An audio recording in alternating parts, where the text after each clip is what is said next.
Edgar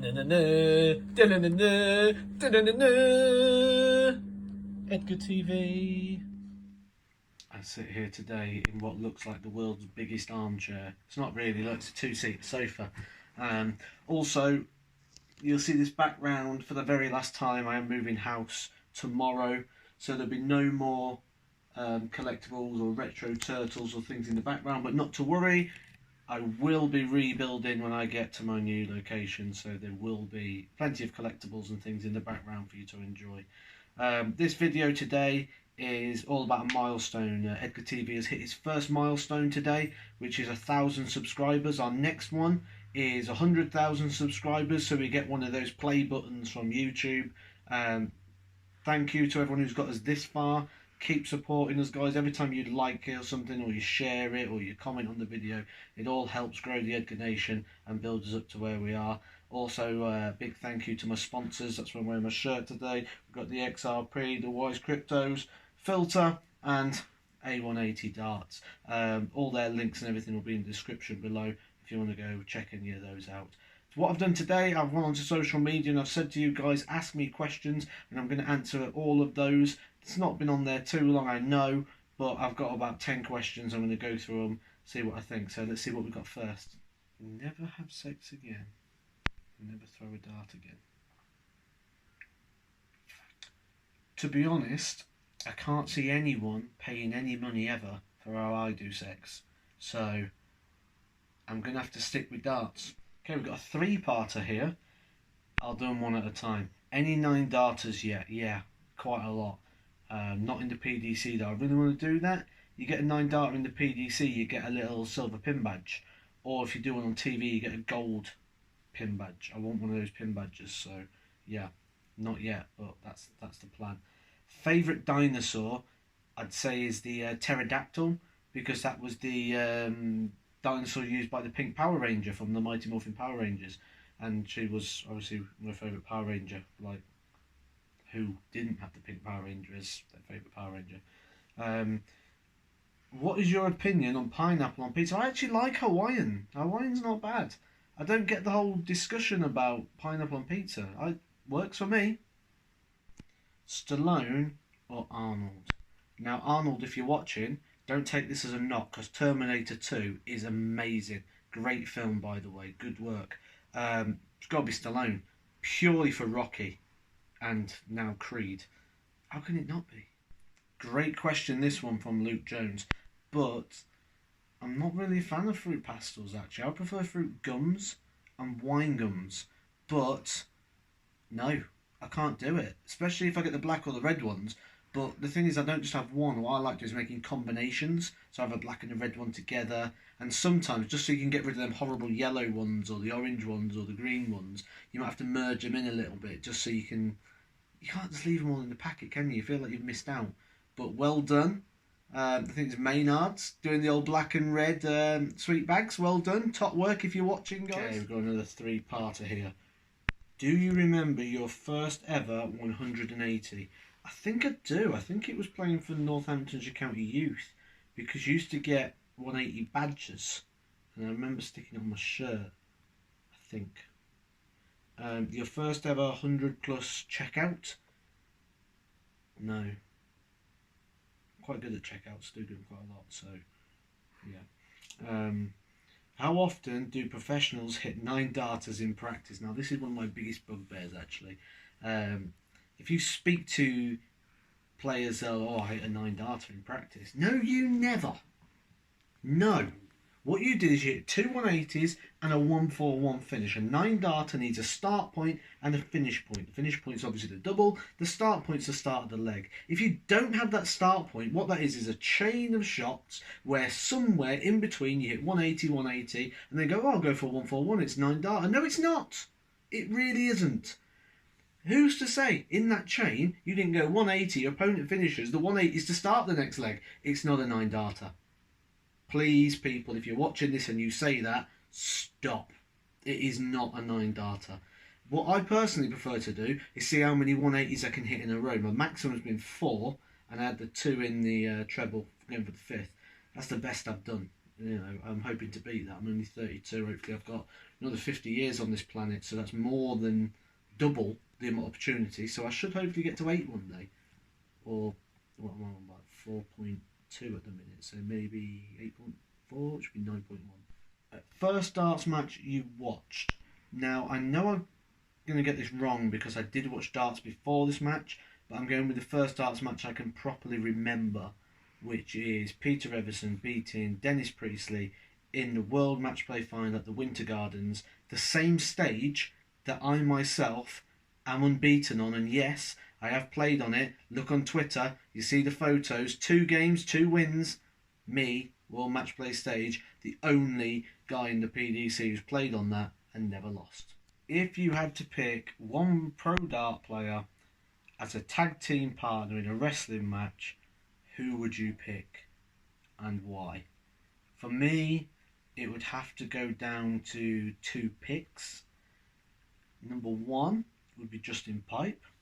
I've spoken to him a few times, seems to have a good background, bit of MMA himself, so it could be quite handy. Number 2 would probably be Josh Payne. Looks after himself, trains hard, trains well. I think he could be a handy partner.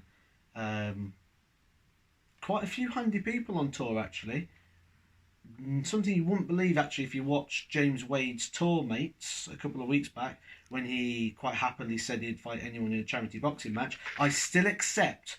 If you're watching this video, please point this out. I accept. I will take the challenge. Please. Okay, this one's quite long, so I'm not going to read it out, but you'll obviously see the question somewhere around here, depending how the edit goes for this video. It's generally asking about what the difference is between a top 32 player and then someone not ranked, and then sort of where I am, 69, and the differences between those. Yeah, it's game management and the moments. There's a lot of talk about average, and I can see actually after this comment there's a lot of talk about averages again. Averages are a guide and a guide only. That's something very important to remember. Averages, I say to darts, are like BMI is to weight, in the fact that it's not accurate and it doesn't tell you the full story. If I go out in 13 darts or I go out in 15 darts, the difference in that average is either 115, which is nearly a world record, which would send the Edgar Nation into a frenzy, or 100 average, which we see quite regular now, so it's not. But this difference is 2 darts. But it's not just the 2 darts that's the difference. Both of those situations mean my opponent gets 4 visits, 12 darts to break my throw. But the average says 15 points difference. But yet, I've still restricted my opponent to 4 shots. That, I think, is the best thing, game management. There's been many times you'll see players with a lower average win the match. It happens. The averages, like I say, are a guide. It's game management that's the key. But with that game management, it might come down to taking out certain shots. Things like 72, 76, 80s, where you might only get 1 dart at a double. They are vital shots. And regardless of who you play, the difference between the front 9 darts, between players from number 2 down to maybe 100, isn't a very big difference. The difference comes down to taking out those 2 darts, anything from about 75 to 120. If you're taking those shots out, that's the difference between the players. It all happens in that little section. The rest of the game, really, 50-50, I think, because I don't think there's a lot in it.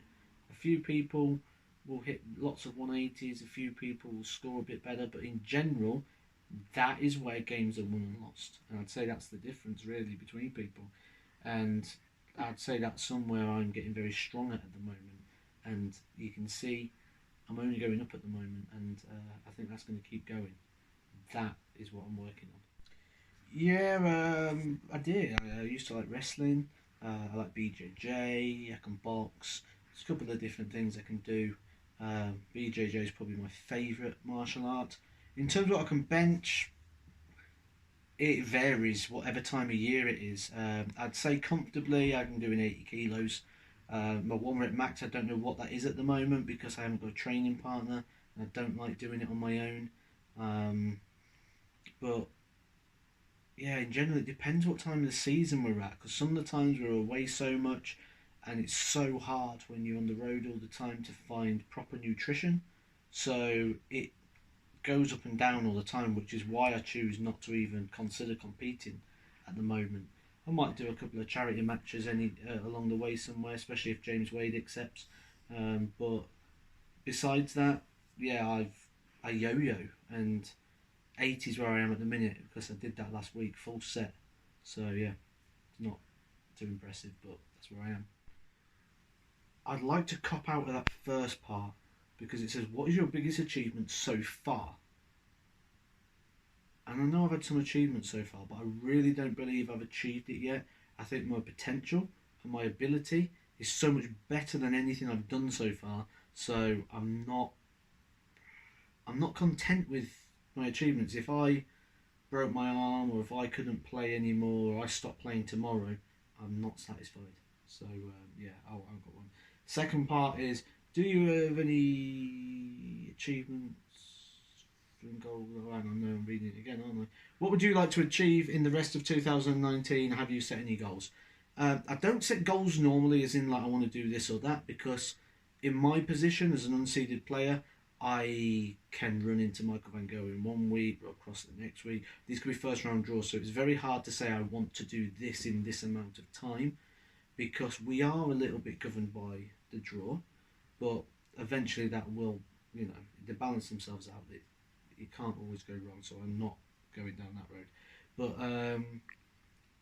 I need to be in the World Championships. I want to keep my card. I'm 69 at the moment. I'm going to go up a couple of places to 67 through September. I've got a European tour. I don't need to do much. I'm inside the Players' Championship. I'm inside the World Championship. I need to make sure those places are solid. If I'm playing in the Players' Championships and the World Championships, I've got 2 majors, 2 big games on TV, 2 chances to really jump up the rankings. And not only that, but secure my tour card, move myself up into the 50s, and hopefully with a win or 2 at the World Championships, move to the lower end of the 50s and maybe start moving into the 40s as well. But I can't really at the moment in my position say I'm going to be here or I'm going to be there. It's literally just win as many games as I can. I want to win every single darts match I'm in, and if I keep doing that, I keep winning games, I'm going to keep going up. So World Championships is a must. If you don't see me at the Alexandra Palace, I feel I've failed. I want to get back there because I sucked last year there. I was awful. I've got to put that right. I've got to go there. I've got to be aggressive, and I've got to win a couple of matches down there for my personal satisfaction. So yeah, World Championships is a must. If you had to throw in other players' darts, whose would you choose? I'd choose Peter Wright because he's got so many sets. Eventually, I'm going to find something I like, aren't I? Peter Wright, can't go wrong. Fairies or unicorns? Grow up. Could I have a selfie with the leader of the Edgar Nation at the Champion of Champions? Champion of Champions, for those that don't know, is a darts tournament in 2 weeks. It's in Cardiff on the 24th of August, I believe. Qualified event. Obviously, a man's in that event. 256 qualifiers from around the UK. Be a lovely event. I think you got to get tickets through Red Dragon Darts. Yeah, of course. I'm hoping that I'll see a few of you guys down there who watch the channel. I will be filming at that event as well, doing updates throughout the event, showing different things around.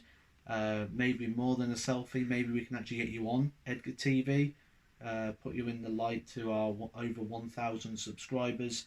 It's probably better than being on Sky Sports.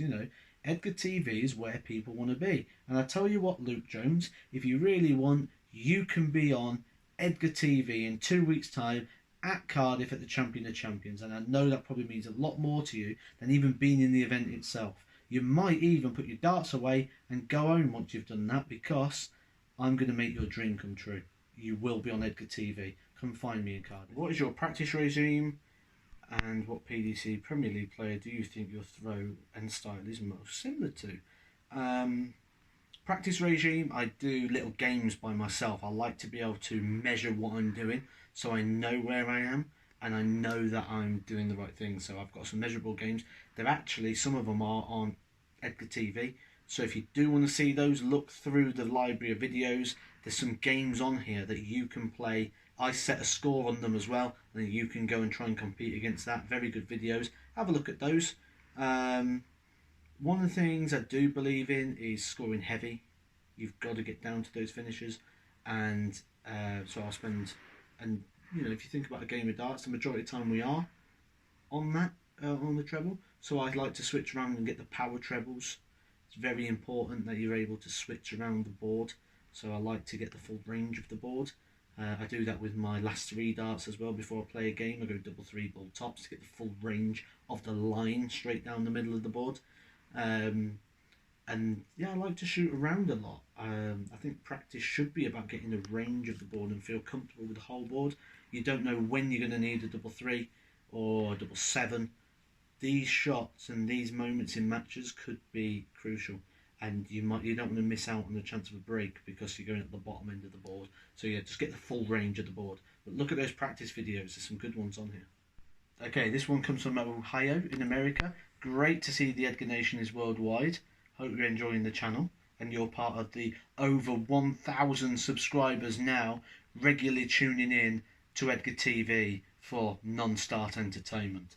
2-part question here, you'll see at the side. Warm-up games. Yeah, I mentioned it before. I've got a lot of good warm-up games on Edgar TV. Have a look at those. There's some good ones. I recommend those. Play them. I'll set a score. Have a go at those. Cricket. Love cricket. Great game. I would love it to come back. Before I joined the PDC, they used to do a Cricket World Championships in Las Vegas. I'd love to have a go at that. Barry Hearn mentioned recently that America's going to be getting big developments over the next 3 years. I think this is something that maybe should come back. Maybe take the top 64 in the PDC and take 64 Americans, maybe. Do like a UK Open style with cricket. I think that could be good. I think maybe again the same sort of thing, top 64, and those playing in also a 501 style.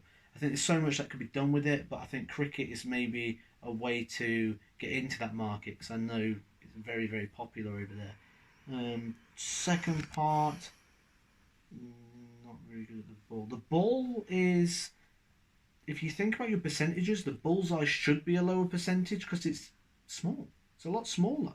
But the thing with the bullseye, if you think about it, is in line with the middle of the treble 20, which is essentially what we should be throwing at all the time. So realistically, you've just got to get the height for the bullseye, because you should be getting that line. If you're able to hit your treble 20s, you should be able to get that line down the middle of the board. And that's why I practiced that line with my last 3 darts with a full range, double 3 ball tops. So yeah, I'd say expect to get a lower percentage because it's a smaller target, but on the same aspect, just try and get that line right. Needle and plastic ring, I don't think I've ever seen that. Yeah, I can't recommend that because I haven't seen it. What did that look like? Edgar TV.